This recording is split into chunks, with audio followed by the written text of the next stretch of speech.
Bulletin में सबसे पहले बड़ा बयान। चेयरमैन पाकिस्तान पीपल्स पार्टी बिलावल भुट्टो जरदारी का कहना है कि जहां नए सूबे बनाने से मुताल्लिक इत्तेफाक राय है वहां सूबे बनाए जाएं। सूबा बनाने के लिए पहले पंजाब असेंबली से मंजूर करदा करारदाद पर अमल दरामद किया जाए।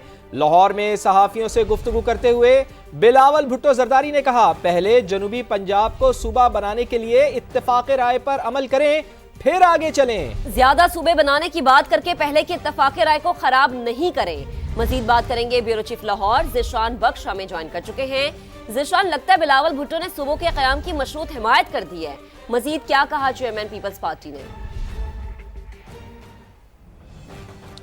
अजीब, ये पंजाब के साउथ पंजाब को सूबा बनाने के हवाले से उन्होंने कहा कि ये पहले से मामला असम्बली से हो चुका है। इस हद तक उन्होंने इत्तेफाक राय किया है। ताहम नए सूबों के हवाले से उनका कहना था कि ऐसी कोई भी बात करना सियासी माहौल को ख़राब करने के मुतरादिफ है। सूबों की मज़ीद तकसीम के हवाले से उन्होंने हमायत नहीं की। ताहम जब उनसे ये पूछा गया कि क्या आप इन हालात में वज़ीर आज़म बनना चाहेंगे, तो उन्होंने कानों को हाथ लगाते हुए कहा कि जब आवाम वोट देंगे उस वक़्त वज़ीर आज़म ज़रूर बनूंगा, मौजूदा हालात में वज़ीर आज़म बनने का नहीं सोच सकता। इसके अलावा बिलावल भुट्टो ने यह भी वाज़ेह किया कि मौजूदा असम्बली से आइन में 2 तरमीम हो चुकी हैं, मज़ीद तरमीम की गुंजाइश मौजूद नहीं। उन्होंने वाज़ेह किया कि ये आइन है, ये कोई मजाक नहीं है जिसका जब दिल करे इसमें तब्दीली कर ले। इसके साथ ही साथ बिलावल भुट्टो से जब सवाल किया गया कि मियां नवाज शरीफ से मिलने आप जेल गए थे, तो क्या इमरान खान से मुलाकात के लिए भी आप अडयाला जाएंगे, जिस पर उन्होंने इस लिहाज से वजाहत की कि जब मैं अडयाला मियां नवाज शरीफ से मिलने कोट लखपत गया और जब मियां साहब रिहा हुए तो उन्होंने पहले ही जलसे पर हम पर हमला कर दिया। इसके साथ ही साथ उन्होंने ये भी कहा कि इस वक्त जो पीपल्स पार्टी है वो ना तो पंजाब हुकूमत में शामिल होगी, ना ही मरकज़ और सूबे में वजारतें लेगी। बिलावल भुट्टो ने यह भी वाज़ेह किया कि इस वक्त जो सियासी दर्जा हरारत है उसको कम करने की ज़रूरत है, और उनका ये कहना था कि पीपल्स पार्टी मफाहमत की सियासत पर यकीन रखती है। हम ये कहते हैं कि अगर सारे मिलकर नहीं हालात को ठीक करेंगे तो मामला दूसरी तरफ भी जा सकते हैं और ख़राब भी हो सकते हैं। ज़िशान, आपका बेहद शुक्रिया, आप हमारे साथ मौजूद थे, गुफ्तगू कर रहे थे। और आपको बताएं, बानी पीटीआई पर पाबंदी लगाने की करारदाद पंजाब असेंबली से मंजूर कर ली गई। करारदाद मुस्लिम लीग नून के रुकन असेंबली ताहिर परवेज़ ने पेश की। मुतालबा किया गया कि पाकिस्तान के खिलाफ बयानबाजी करने, इंतशार फैलाने और दुश्मन मुल्क की आलाकार पार्टी, उसके बानी और लीडर पर पाबंदी लगाई जाए। करारदाद में कहा गया कि ताल्लुक चाहे किसी भी सियासी और गैर सियासी पार्टी से हो, मुल्की कानून के मुताबिक कार्रवाई की जाए और करार वाकई सज़ा भी दी जाए। करारदाद में मुल्की इस्तेहकाम, हिफाजत और यकजहती के लिए काम करने वाले इदारों के नौजवानों और उनके सरबराहान को खिराज तहसीन पेश किया गया। आगे बढ़ते हैं। चेयरमैन तहरीक इंसाफ बैरिस्टर गौहर खान ने पार्टी में इस्लाह की सदा बुलंद कर दी है। कहा, बहुत सारी चीजें हमारे बस में नहीं, कब तक रास्ते बंद रहेंगे, रास्ते खुलने चाहिए।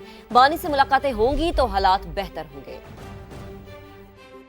सारी चीज़ें जो हम चाहते हैं कि उसमें कुछ इस्लाह हो, बहुत सारी चीज़ें ऐसी है जो हम करना चाह रहे हैं लेकिन हमारे भी कंट्रोल और बस में नहीं है। 2-3 आप मुलाकातें करेंगे तो लोग आएंगे, खान साहब से बात करेंगे, बाही का के जो हालात है उसको भी बताएंगे, तो मेरा ख्याल है इंशाअल्लाह ताला के हालात बेहतर होंगे। न फैमिली की मुलाकात होती है, न लीडरशिप की मुलाकात हो रही है, न हमारी मुलाकात हुई है। हालात मजीद ख़राब हो रहे हैं, इससे पेचीदगियाँ पैदा हो रही हैं। ये रास्ते अब बंद नहीं करने चाहिए, रास्ता कोई निकालना चाहिए। कब तक आप रास्तों को बंद करेंगे, कब तक आप लोगों को कहेंगे?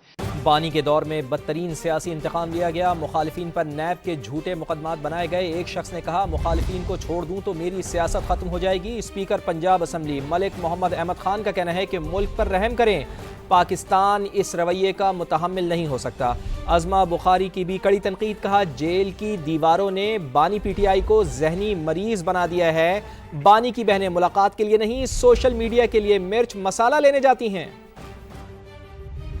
2018 से ये तय कर लिया गया कि असेंबली में बात नहीं हो सकती। लोगों पर झूठे मुकदमे बनाने हैं, आपने लोगों के घर मसमार किए जाके कि ये मेरे सियासी मुखालिफ हैं। डायलॉग को आपने मतरूक किया, आपने कहा कि अगर मैं इनसे बातचीत करूंगा तो मेरी सियासत खत्म होगी। पार्लियामेंट को मजबूत करना है या सियासत को मजबूत करना है, फौज को कमजोर करके करना है। मैं सबको तनबीह करता हूँ, इस मुल्क पर रहम करो। पाकिस्तान आपके इस रवैये का मुतहम्मिल नहीं हो सकता। अडयाला की दीवारों ने इस शख्स को ज़हनी मरीज बना दिया है, क्योंकि जो बहनें हैं किसी तौर पर अपने भाई से मिलने नहीं जाती, ना उनको भाई की जो है वो कोई फिक्र है, मिसाला ले आए। अंदर से जाके और पूछ के आए कि आज क्या लिखना है। DGIS ने एक प्रेस कॉन्फ्रेंस की जिस पे मुझे लगता है कि इनकी दुमों पे काफी जोर से पैर आया है। इंडोनेशिया के सदर को मुल्क के आला तरीन अवार्ड निशान पाकिस्तान से नवाजा गया। मेहमान सदर के एजाज़ में ऐवान सदर में तकरीब सजी, जहां सदर प्रबोवो सुबियांतो को निशान पाकिस्तान अता किया गया। इससे पहले इंडोनेशिया के सदर की सदर मुमलिकत आसिफ जरदारी और वज़ीर आज़म शहबाज शरीफ से अहम मुलाकातें भी हुईं। दोनों मुल्कों का तजारती हजम बढ़ाने के लिए तरजीही तजारती मुआहदे पर नज़रसानी का फैसला किया गया। तजारत, IT और सेहत समेत मुख्तलिफ शोबों में ताउन के लिए मुफाहमती यादाश्तों पर दस्तखत हुए। पाकिस्तान और इंडोनेशिया के 75 साला सिफारती ताल्लुकात नई बुलंदियों पर। इंडोनेशियन सदर प्राबो सोबियांतो का 2 रोजा दौरा पाकिस्तान, पाकिस्तानी क़यादत से अहम मुलाकातें। ऐवान सदर पहुंचने पर सदर मुमलिकत आसिफ अली जरदारी ने मुअज़्ज़िज़ मेहमान का इस्तकबाल किया। दोनों रहनुमाओं की मुलाकात में बाहिमी दिलचस्पी के उमूर, दो तरफा ताल्लुकात पर बातचीत, मुख्तलिफ शोबों में ताउन के फरोग पर इत्तिफाक किया गया। वज़ीर आज़म हाउस आमद पर इंडोनेशियन सदर का पुरतपा खैर मकदम, मुसल्लह अफ़वाज के चाको चौबंद दस्ते ने गार्ड ऑफ ऑनर पेश किया। मेहमान सदर और वज़ीर आज़म शहबाज शरीफ के दरमियान मुलाकात, फिर वफूद की सतह पर मुज़ाकरात हुए। नायब वज़ीर आज़म इसहाक डार, चीफ ऑफ आर्मी स्टाफ और chief of defence forces field marshal Syed Asim Munir समेत दीगर आला हुक्काम की शिरकत। फरीकैन का दिफा और सलामती, तिजारत, ज़राअत, माहौलियात और साइंस और टेक्नोलॉजी समेत दीगर शोबों में ताउन को मज़ीद मजबूत बनाने के मुश्तरका अज़्म का इयादा। तिजारत के हवाले से पेशरफ पर इत्मीनान का इजहार किया। एलामिया के मुताबिक $4 अरब के दो तरफा तिजारती हजम में इजाफे के लिए तरजीही तिजारती मुआहदे पर नजरसानी का फैसला किया गया। मुख्तलिफ शोबों में ताउन के लिए मफहमती यादाश्तों पर दस्तखत, छोटे और दरमियाने कारोबार की तरक्की, तिजारत, तारीखी दस्तावेजात और रिकॉर्ड महफूज बनाना, तालीम, IT, मेडिकल, हेल्थ और वोकेशनल ट्रेनिंग शामिल है। पाकिस्तानी तलबा के लिए इंडोनेशियन एड स्कॉलरशिप प्रोग्राम का मुआहदा है। पाकिस्तानी डॉक्टर्स इंडोनेशिया भेजे जाएंगे। SIFC और इंडोनेशिया के खुद मुख्तार दौलत फंड के दरमियान मुश्तरका मंसूबों के लिए ताउन के फरोग पर इत्तेफाक किया गया। चीफ और chief of defence forces field marshal Syed Asim Munir की इंडोनेशिया के सदर से मुलाकात हुई है। खित्ते की सिक्योरिटी और दो तरफा दिफाई ताल्लुकात पर गुफ्तगू। दोनों ममालिक के अफवाज के दरमियान मजबूत दिफाई ताल्लुकात को मजीद मुस्तहकम बनाने के अज़्म का इयादा किया गया। ISPR के मुताबिक इंडोनेशिया के सदर ने पाकिस्तान की मुसल्लह अफवाज की पेशा वराना महारत को सराहा। Chief of defence forces field marshal Syed Asim Munir ने कहा, पाकिस्तान इंडोनेशिया के साथ दरीना दिफाई ताल्लुकात को कदर की निगाह से देखता है और तरबियत, इंसदाद दहशतगर्दी और कैपेसिटी बिल्डिंग के शोबों में ताउन को मजीद बढ़ाने के लिए पुरअज़्म है। कौमी तहकीकाती इदारे के अफसरान खुद करप्शन में मुलव्वस। National cyber crime investigation agency के अफसरान पर रिश्वत सतानी और भत्ताखोरी के इल्जाम दुरुस्त निकले। जकी भाई केस के बाद सेनेट की कायमा कमेटी में मजीद अफसरान की करप्शन का इंकशाफ भी हुआ है। मेरे IO का अपना पर्सनल अकाउंट था जिसके अंदर इन्होंने मेरे 9 करोड़ रुपया एस्टिमेटेड ट्रांसफर किया। ट्रांसफर करने के बाद इन्होंने वापस मुझे हवाला बंद कर दिया। कोई रिसीविंग नहीं दी, मुझे उसकी कोई रीजनिंग नहीं दी, कोई सबूत ही नहीं है इस चीज का। करप्शन और भत्ताखोरी का गंदा धंधा। तहकीकाती इदारे के बाबू भी बहती गंगा में हाथ धोने लगे। डकी भाई के इल्जामात के बाद गूंज सेनेट तक पहुंच गई। National cyber crime investigation agency के अफसरान पर इल्जामात दुरुस्त निकले। करोड़ों रुपए की रिकवरी भी हो गई। सेनेट की कायमा कमेटी बराए IT और टेलीकॉम के इजलास में रिपोर्ट पेश। ग्रेड 16 से 19 तक के अफसरान की निशानदही कर दी गई। करप्ट अफसरान गैर कानूनी कॉल सेंटर से 1.5 करोड़ रुपए माहाना भत्ता लेते रहे। हुक्काम ने बताया 2 मुकदमात दर्ज करके 42 करोड़ 50 लाख रुपए रिकवर भी कर लिए गए। FIA मामले की मजीद इंक्वायरी भी कर रही है। यूट्यूबर डकी भाई केस में भी NCCIA के 6 अफसरान रिश्वत सतानी और इख्तियारात के नाजायज इस्तेमाल के इल्जामात के तहत गिरफ्तार हैं। उन अफसरान से 4.25 करोड़ रुपए से ज्यादा की रकम बरामद की जा चुकी है।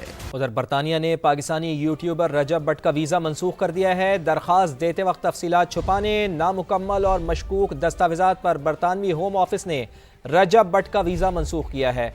रजब भट्ट वीज़ा मनसूख होने के बाद पाकिस्तान के लिए रवाना हो चुके हैं। ज़राए के मुताबिक रजब भट्ट रात 11:15 पर न्यू इस्लामाबाद एयरपोर्ट पहुंच जाएंगे। दूसरी जानिब इस्लामाबाद हाई कोर्ट ने रजब भट्ट और टिकटॉकर नदीम नानीवाला की कल तक की हिफाजती ज़मानत मंजूर कर ली है। अदालत ने दोनों को गिरफ्तार ना करने का हुक्म दिया है और कल इस्लामाबाद हाई कोर्ट में पेश होने की हिदायत जारी की है। दोनों मुल्जिमान के खिलाफ साइबर क्राइम समेत दीगर मुतअद्दिद मुकदमात दर्ज हैं। मुल्जिमान के खिलाफ गेमिंग ऐप और साइबर क्राइम समेत दीगर मुकदमात दर्ज हैं। आपको बताएं, टारगेट किलिंग या हादसाती मौत। कराची के इलाके पुराना गोलीमार में नामालूम सम से आने वाली गोली लगने से मोटरसाइकिल सवार की मौत हुई। ورثا نے واقعے کو قتل قرار دے دیا۔ بھائی کہتے ہیں گولی نامعلوم سم سے نہیں لگی، کسی نے پیچھے سے فائر کیا۔ نمائندہ سما نوید کمال اس وقت متاثرہ فیملی کے ساتھ موجود ہیں، ان سے مزید جانتے ہیں۔ جی نوید، آپ بتائیے تفصیلاً۔ میں یہ کہا گیا یہ ہوائی فائرنگ سے نامعلوم سم سے گولی آئی ہے۔ اس وقت جو اس کے ساتھ اس کا بھائی تھا وہ بھی گھبرایا ہوا تھا، بتا نہیں سکا۔ اس کا پوسٹ مارٹم کرایا گیا، رپورٹ ابھی آنی ہے، لیکن ان کے بھائی نے بتایا ہے کہ یہ گولی جو ہے نامعلوم سم سے نہیں آئی، یہ اسٹریٹ فائر کیا گیا ہے۔ ہمارے ساتھ ان کے بھائی ہیں انور۔ ڈیفینس سے اپنے بڑے بھائی کے ساتھ آ رہے تھے بائک پہ واپس ورک شاپ سے، تو یہ واقعہ جو ہے واپسی میں پیش آیا، اور واقعہ جو ہے وہ پیچھے سے اسٹریٹ فائر کی گئی ہے۔ ہم نے مقدمہ خود کرنا ہے تو سرکار کے مقدمے وہی ایف آئی آر کٹوا دی گئی ہے، ہم سے بغیر پوچھے بغیر کچھ کہے ایف آئی آر کٹ چکی ہے۔ بالکل ان کا یہ کہنا ہے کہ حکومت کی ذمہ داری ہے کہ وہ تحفظ فراہم کرے۔ بچہ جو ہے ان کا جان سے گیا ہے، یہ انصاف چاہتے ہیں اور یہ چاہتے ہیں کہ جو قصوروار ہیں ان کے خلاف کارروائی ہو۔ کراچی سے ہی خبر ہے، کراچی پولیس ماں بیٹی اور بہو کے قتل کی گتھی اب تک نہیں سلجھا سکی۔ گلشن اقبال میں پیش آئے واقعے میں گھر کے کچرا دان سے پولیس کے ہاتھ ایک خط لگا ہے۔ پولیس کی تحویل میں گھر کے سربراہ اقبال کی جیب سے بھی ایک خط ملا ہے، جبکہ دوسری جانب اقبال کے بیٹے یاسین کا کردار بھی مشکوک ہو گیا ہے۔